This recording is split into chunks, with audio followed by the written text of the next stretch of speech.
Hi folks, we're going to just keep going here until we get this puppy done here, or this cat done. Funny play of words here. Anyway, you know, you can bring this around and do a few folds in the back here.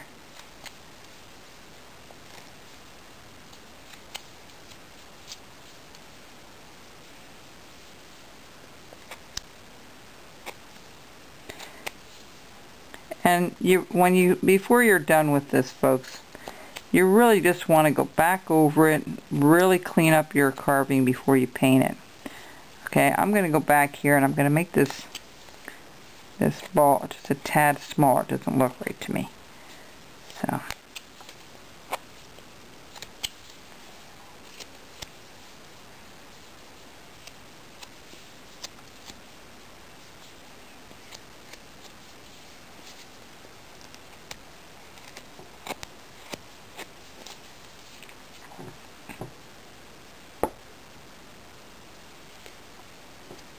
I'm going to join those two right there.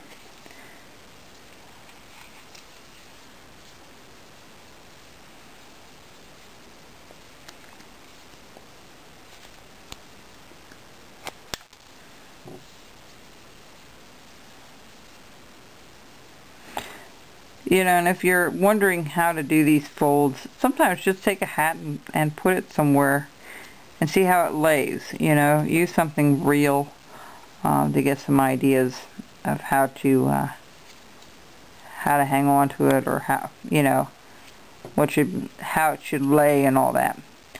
And even your folds in your shirt, you know, how they fold. You know, you can see it's a good study to do that if you're trying to figure out how to do things or how it should look. You know, study guides of all kinds. You can go on Google, and anything that you're trying to carve, it's good to do some research on it beforehand.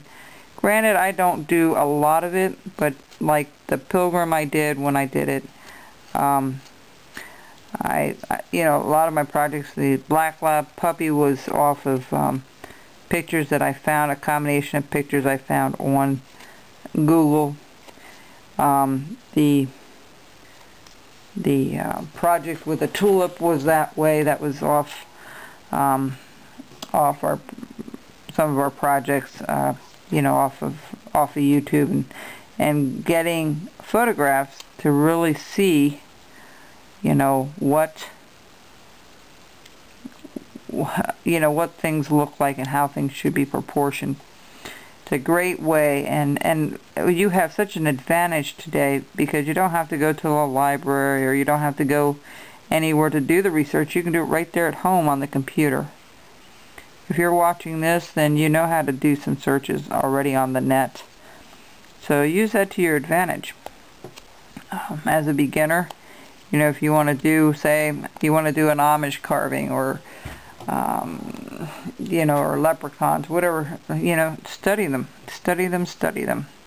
and then, you know, see what you get after that. I'm going to go right to the tail, I think. Like the tail's right in that fold. That's what I'll do. There we go. Okay, see how I have that? Okay, that's pretty well how I'm going to stop right now with all the folds in the hat. I'm going to redefine some of this a little bit, but this one here, we're going to, okay, we've got one more thing we need to do. Other than the tail's pretty good, I'm not going to do a whole lot to the tail. That's proportioned. What we're going to do is we're going to do the feet. And what that all consists of, folks, is just rounding things off. Go to the bottom of your carving and round it off. And, you know, if this is a little bit too thick here, just, you know, make it proportioned.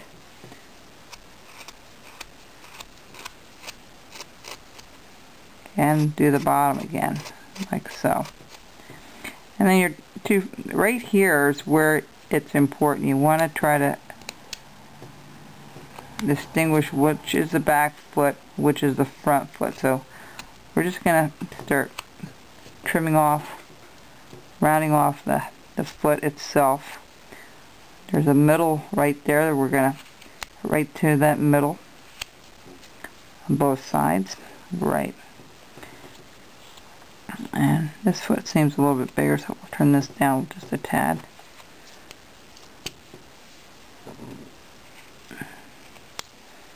Alright, good.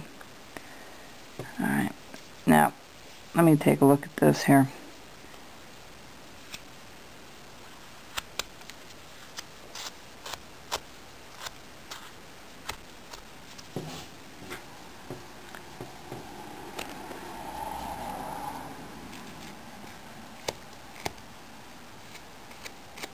Rounding the top of the paw off, the foot, the paw,